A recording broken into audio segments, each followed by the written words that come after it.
Bienvenue sur le ring, Khalid Domou. Merci, c'est Rachid. Sur le ring, l'ODJ, je rappelle Khalid Domou que vous avez été vice-président du CAC, le Kenitra Athletic Club, que vous êtes issu d'une famille de passionnés de football avec un papa qui a été à la fois secrétaire général de la Fédération marocaine royale de football et à la fois également sélectionneur dans les années 80. Exactement. Donc on va parler de foot. On va parler de foot. Sur le lendemain de cette victoire contre l'Espagne, donc il y a 3 rounds. Oui. Qui vont être présentés. 3 rounds, donc la première thématique Maroc-Espagne, surprise ou belle prise, vous nous direz avec un point d'interrogation.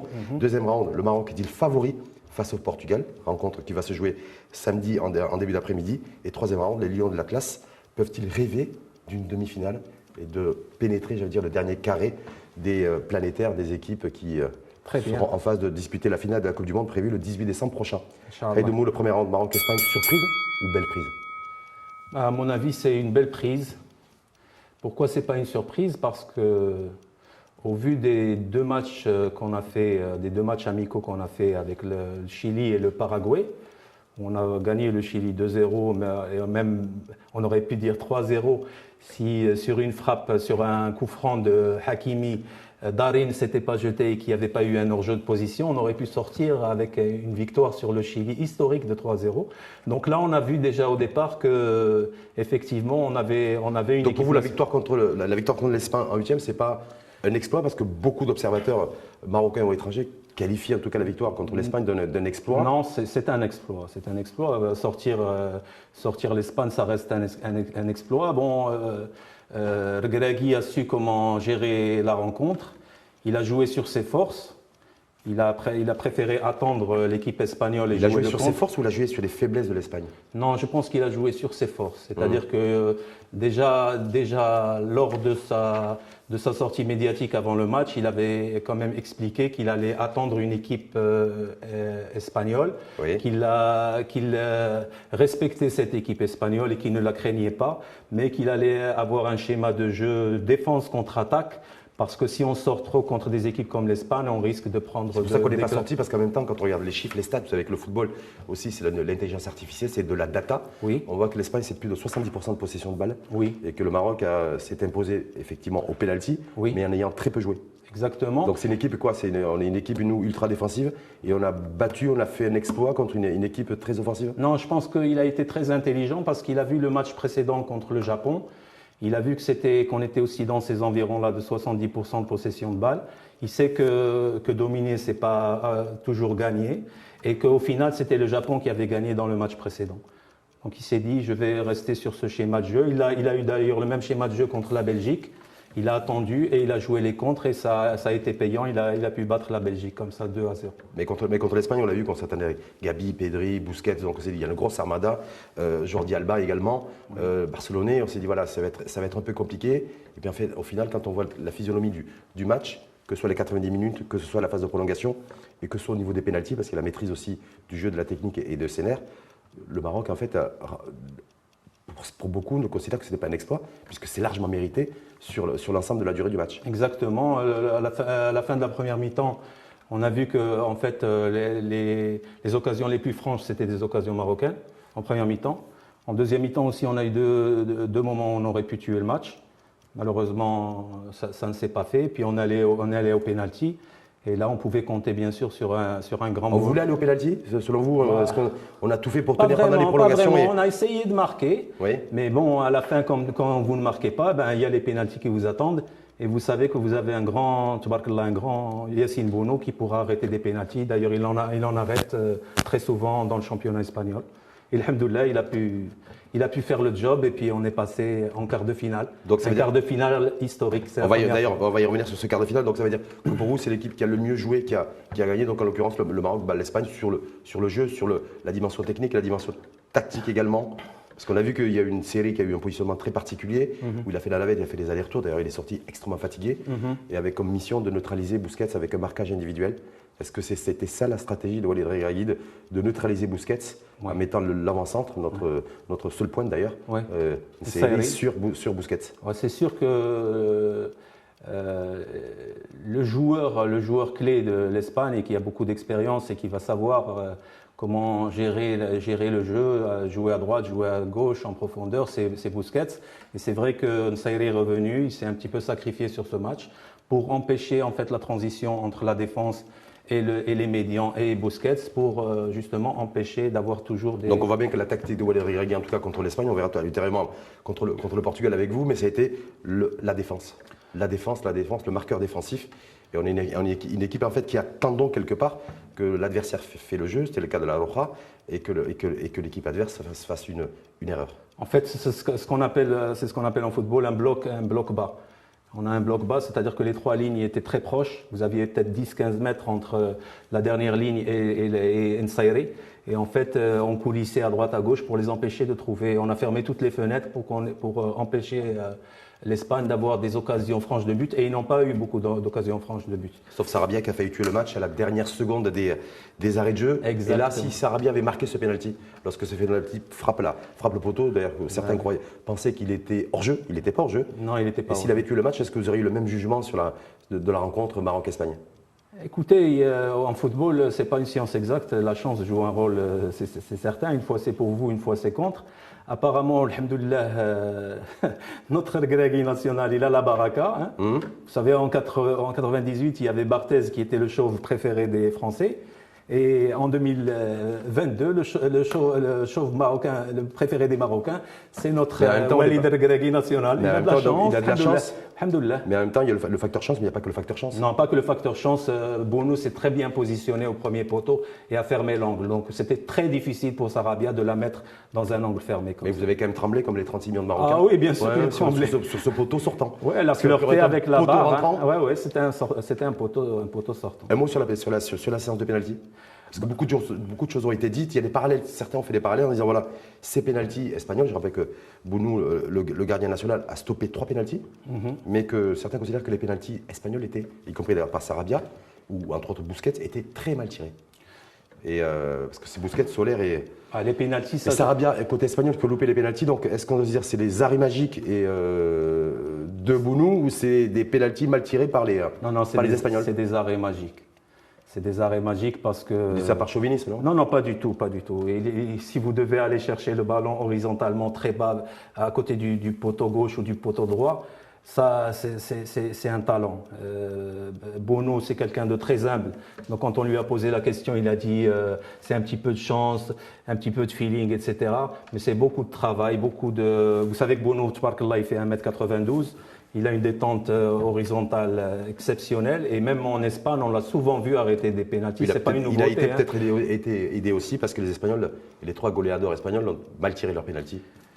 Écoutez, Bono, c'est la classe mondiale. On ne peut pas lui enlever ça. Il a été meilleur gardien espagnol la saison dernière. C'est pas pour rien qu'ils vont avoir peur de tirer sur lui. Et l'aspect psychologique. En Ligue espagnole, il a encaissé aussi beaucoup de pénaltys. Donc, non, je crois qu'il en arrête souvent. Moi, je regarde Sevilla FC souvent. En tout cas, souvent, il a été décisif. Donc, victoire méritée contre l'Espagne. Méritée contre l'Espagne. Exploit, pas exploit. C'est un exploit. C'est un exploit pour vous. Vous restez, vous campez sur vos positions, c'est un exploit. Oui. On passe au deuxième round. Oui. Khalid Domou, le Maroc est-il favori face au Portugal après avoir éliminé le finaliste de la Coupe du Monde 2018, en l'occurrence la Croatie d'ailleurs, qui est toujours qualifiée en quart de finale et qui affrontera le Brésil vendredi. Après avoir éliminé aussi la Belgique, qui avait fini 3e de la Coupe du Monde 2018.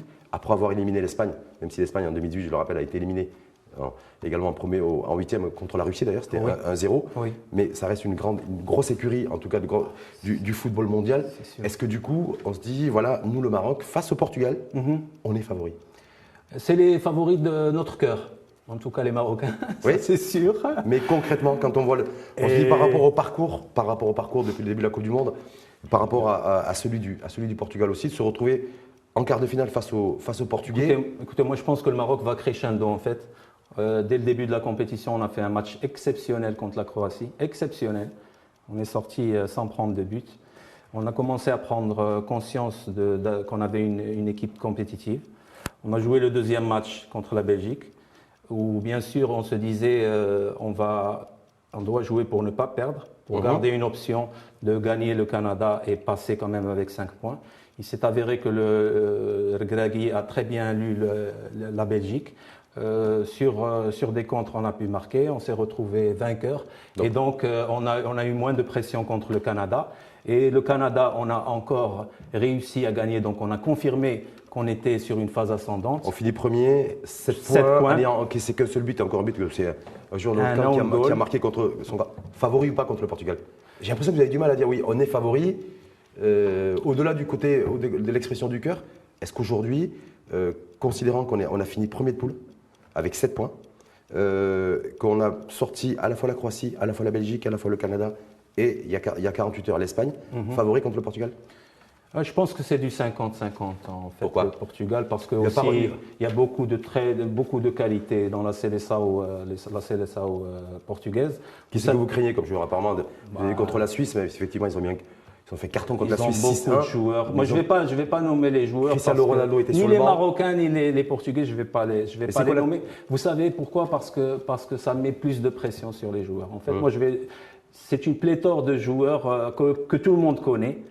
C'est même pas la peine de les nommer. Que ça va être plus compliqué? Et nous aussi, nous avons des joueurs exceptionnels. Donc pour vous, c'est 50-50. Je pense que c'est du 50-50. Et si on joue aussi bien, aussi soudé, avec la même volonté qu'on a eu dans les matchs précédents, je pense qu'on a de grandes chances de passer. Sauf que cette fois-ci, peut-être à l'Idoumou, contrairement à l'Espagne d'ailleurs, contrairement à la Croatie, peut-être contrairement aussi et surtout à la Belgique, le Portugal, c'est un groupe aussi qui est compact, qui est soudé. Oui. Ils l'ont démontré contre la Suisse, ils ont balayé la 6-1. Ils sont bien regroupés en défense autour de Pépé. Malgré un âge relativement avancé, il est en pleine forme, il a marqué d'ailleurs un beau but.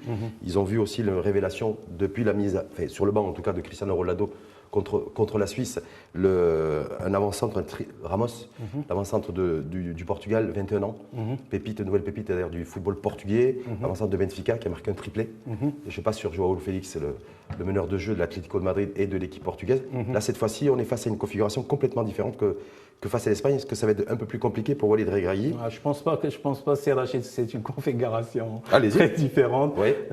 Les joueurs espagnols sont des stars internationales. Toutes. C'est des jeunes pousses. Il y a des jeunes pousses et il y a des joueurs qui avaient des cadres qui avaient quand même beaucoup plus d'expérience. Quand j'ai entendu Luis Enrique parler, il a dit moi je suis venu en Coupe du Monde pour jouer 7 matchs. Ça veut dire qu'il comptait aller en finale. Peut-être qu'il ce que n'a pas dit l'entraîneur portugais. Exactement. et donc peut-être qu'ils se sont vus trop beaux les Espagnols. On va se retrouver face à un bloc de joueurs à la fois portugais, à la fois expérimentés, à la fois jeunes, à la fois dynamiques, à la fois très techniques et très tactiques, qui jouent dans les profondeurs, qui jouent très bien entre les lignes, avec, je rappelle, Joao Félix qui a pris ses marques, en tout cas dans cette Coupe du Monde. Est-ce que là, ça risque d'être un peu plus compliqué, techniquement et tactiquement parlant? Il n'y a pas un seul joueur. L'Espagne, il fallait neutraliser Busquets. Là, contre le Portugal, il faut neutraliser qui? Sachant qu'il y a de fortes chances que Cristiano Ronaldo soit sur le banc. Techniquement, on n'a rien à leur envier. Moi, si je vous dis Bouffel, je vous dis Ziyech, je vous dis Ounahi, je vous dis Saberi, je vous dis il y a Amellah, il y a énormément de joueurs très techniques et très rapides dans notre équipe. D'ailleurs, vous avez vu que Luis Enrique a félicité Ounahi, il a dit Ounahi, que c'est un joueur. Sauf qu'en face, il y aura Bernardo Silva de Manchester City, il y aura Bruno Fernandes de Manchester United, il y aura Joao Félix de l'Atlético de Madrid, il y aura Guerreiro, il y aura Diego Tado, la nouvelle révélation aussi du football portugais. Voilà, concrètement, est-ce qu'on se dit voilà, aujourd'hui, ça va être très ouvert et ça va être différent que contre l'Espagne comme schéma tactique? Écoutez, en fait, la force du Maroc depuis que Regragui a pris les rênes de l'équipe nationale, c'est qu'en fait, il a créé un groupe très solidaire, très compact. Aujourd'hui, tous y parlent de famille. Oui. Donc, il a joué aussi sur le côté psychologique en amenant les familles des joueurs, sa propre famille, etc. Parce qu'une compétition comme la Coupe du Monde, c'est une compétition qui est très longue. Donc ça, vous parlez d'intelligence, donc la tactique, la stratégie, l'intelligence émotionnelle. Exactement. D'accord. Exactement. Donc tactique ultra défensive, est-ce que ça va suffire pour battre le Portugal? Je pense pas qu'on est ultra défensif. On a joué 4 matchs, chacun était différent en fonction de l'adversaire. Les chiffres et la data, ça va le démontrer. On est une la équipe. Possession, c'est pas la finalité. C'est qui va gagner. Comment battre le Portugal?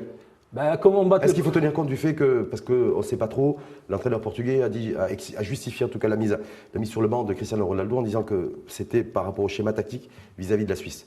Donc les jeux sont ouverts, il est possible que Cristiano Ronaldo joue contre nous si l'entraîneur portugais considère qu'il peut être une plus-value pour le Portugal, sachant qu'en 2018, c'est lui qui nous avait, Écoutez, si on commence assassiné sportivement, parce que c'est lui qui avait marqué le but, parce que le Portugal nous avait battu 1-0 en contre la 2018. Belgique, par exemple, on attendait Lukaku, peut-être Lukaku va. Eh bien, Lukaku n'a pas marqué. Hein. Donc non, c'est pas une question de nom. Comment on peut battre le Portugal? C'est d'être très efficace dans les derniers mètres. C'est-à-dire que quand on aura des occasions de scorer, il faudra scorer cette fois-ci. Parce que je pense que celui qui va marquer le premier aura quand même pris l'ascendant et aura de grandes chances de se qualifier pour les demi-finales. D'accord. Donc, Et il ne faut pas oublier le public marocain qui est derrière les lions de l'Atlas au Qatar et qui joue un rôle énorme pour pousser l'équipe. Vous avez vu le match Portugal-Suisse? Oui, j'ai vu le match. Juste après le match, le match contre l'Espagne. Je l'ai regardé. 6-1. Équipe suisse totalement balayée. Équipe suisse qui avait été la révélation du dernier Euro, qui avait fait une prestation honorable en poule.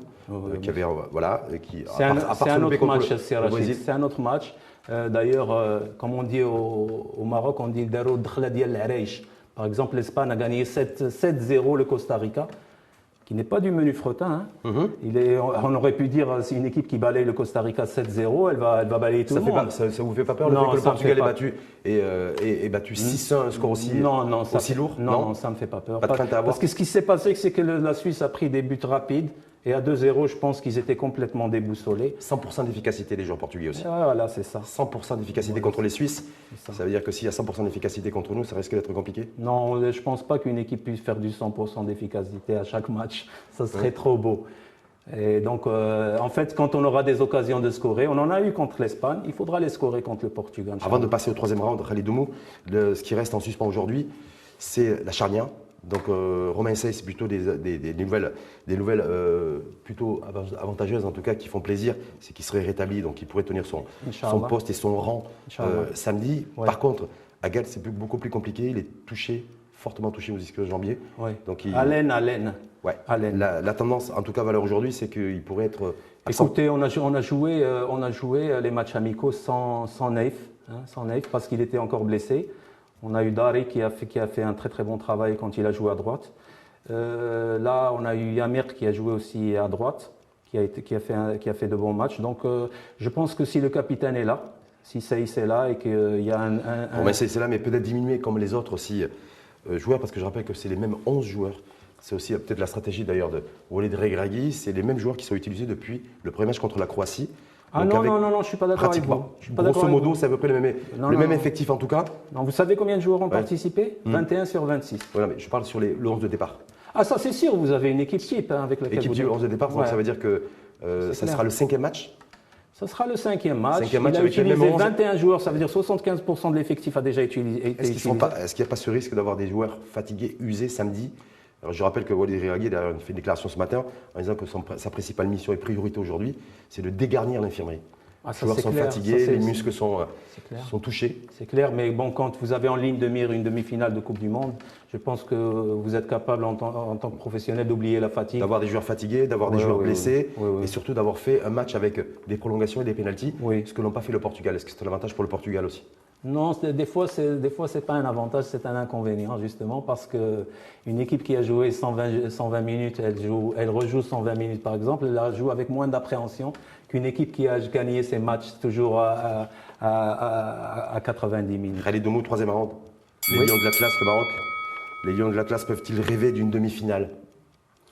C'est clair, on peut rêver d'une demi-finale. Est-ce que vous rêvez Pourquoi on peut rêver? Parce que avant la Coupe du Monde. Mais rêver avec les pieds sur terre. Est-ce que vous rêvez d'une demi-finale avec les pieds sur terre? Avec les pieds qualification en demi-finale de la Coupe du Monde. Avec les pieds sur terre, c'est Rachid. Avant la Coupe du Monde, on aurait signé pour 7 points premiers du groupe avec la Croatie, la Belgique et le Canada. On sort de ce groupe, on tombe sur la Roja. La Roja, pour tout le monde, c'était… C'est un match référence de dire si on a battu l'Espagne, on peut être champion du monde? Ou on peut être en demi-finale? Bien sûr, vous avez Luis Enrique qui vous dit moi je veux bien jouer la finale. Quand vous dites l'Espagne, l'Angleterre, le Brésil, la France, ce sont des grandes nations de football. Et automatiquement, quand vous tombez sur ces gros cylindrés, vous n'êtes pas sûr de gagner. Et il faut jouer très, très, très malin, très tactique. Et c'est ce qu'a fait Regragui. C'est pour ça que je lui rends hommage avec ce merci à Raslavoka. On t'aime. Et on l'adore. On l'adore. Mais en tout cas, est-ce que ça va être suffisant que Khalid Oumou adore Walid Regragui pour accéder aux demi-finales? Parce que l'on voit bien que là, après, les taux se resserrent et que c'est l'entrée, en fait, le quitus pour le club très fermé du dernier carré d'as ou du carré d'or de la Coupe du Monde de football. Se dire, je joue la défense, j'attends une erreur de l'adversaire. Ça a marché en match de poule, ça a marché contre l'Espagne, et tant mieux. Ça pourrait, et on l'espère tous d'ailleurs, marcher contre le Portugal, mais après... Voilà. Écoutez, en matière de football, quand il y a un but, il y a toujours une erreur quelque part. Si tactiquement vous jouez parfaitement et que vous fermez tous les angles, il n'y a pas de but. Donc, dès qu'il y a un but, vous êtes sûr qu'il y a une faute. Maintenant, Regragui, je pense qu'il a su réhabiliter le cadre national, ce qui est phénoménal en un espace de temps aussi court, en 3 mois.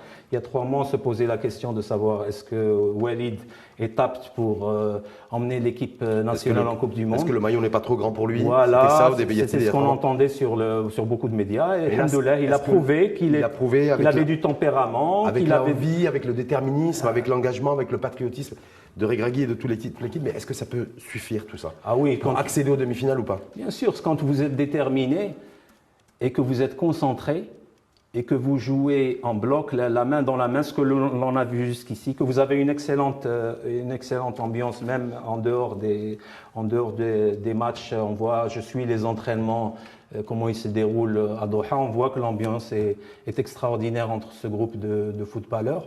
Et je pense que oui, on a le droit de rêver à une demi-finale, Inch'Allah. Donc une demi-finale pour vous, c'est largement jouable?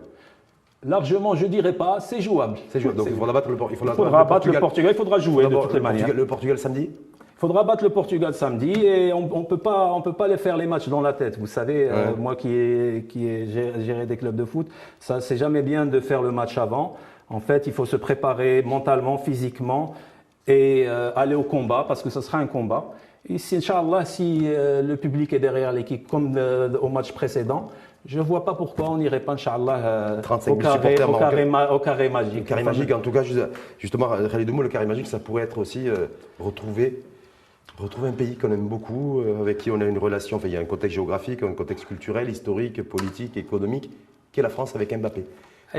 D'abord, mais que la France devra se défaire, bien entendu, de l'Angleterre samedi. Mais est-ce que la perspective d'une demi-finale contre la France, est-ce que ça, c'est aussi une source de motivation? Écoutez, c'est Rachid Debaf, les quarts de finale, il reste que le top niveau mondial, la crème de la crème. Vous allez avoir Argentine, Pays-Bas. Oui. Vous allez avoir Croatie, Brésil. Vous allez avoir Maroc, Portugal. Et vous allez voir France, Angleterre.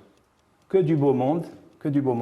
On va avoir normalement de très beaux quarts de finale qui s'annoncent. Quand je vous dis ces rencontres-là, c'est le top niveau mondial. Le Maroc, alhamdoulilah, fait partie du top niveau mondial aujourd'hui. Top 8 en tout cas aujourd'hui. Top 8. On espère être après samedi top 4. Vous dites quoi à celles et ceux à travers le monde qui rêvent d'une finale France-Brésil à Doha au Qatar? Écoutez, quand vous avez déjà été dans le football, vous savez que en fait, les matchs, on les prend un après l'autre. C'est sûr que là, on est à deux pas de la finale. Si on fait le premier pas du Portugal, après, tout devient possible. Et apparemment, les derniers. Et puis, je vais revenir à les derniers pas sont les plus difficiles. Non, mais c'est comme le dernier kilomètre quand on est marathonien. Je vais revenir à Serrachid à 98. Parce que moi, je suis le football depuis très longtemps. Je me souviens d'un match à Casablanca avec le grand Zidane et l'équipe qui allait remporter la Coupe du Monde. Eh bien, ils sont venus, on avait nos bassers, nos chipots, etc. Et on a fait 2-2 avec eux à Casablanca. Ils ne nous avaient pas battus à l'époque. Une très, très belle équipe de France de 98. Moi, je me souviens en 2018, quand nous avons fléchi et nous avons été battus par le Portugal. 1-0. Oui, ça c'est des choses qui arrivent. Donc, qu'est-ce qu'il faut garder en mémoire? Le match nul à Casablanca contre la France, en match amical, ou la défaite et donc cet esprit de revanche il ne faut pas être revanchard. D'ailleurs, on les a battus en 86-3, les Portugais. C'était la première fois qu'on s'était qualifié en 8e de finale. Une fois c'est vous, une fois c'est les autres. Il faut être concentré. Je suis sûr et certain que Regragui et son staff feront le nécessaire pour que nos Marocains soient prêts samedi, Inch'Allah. Khalid Mou aussi que le match Maroc-Portugal, ça va être aussi un peu un combat de boxe? Non, ce sera, Inch'Allah, un beau match de football, Inch'Allah. Et bonne chance à la Slavoka. Bonne chance à la Slavoka, on est tous avec lui, Inch'Allah.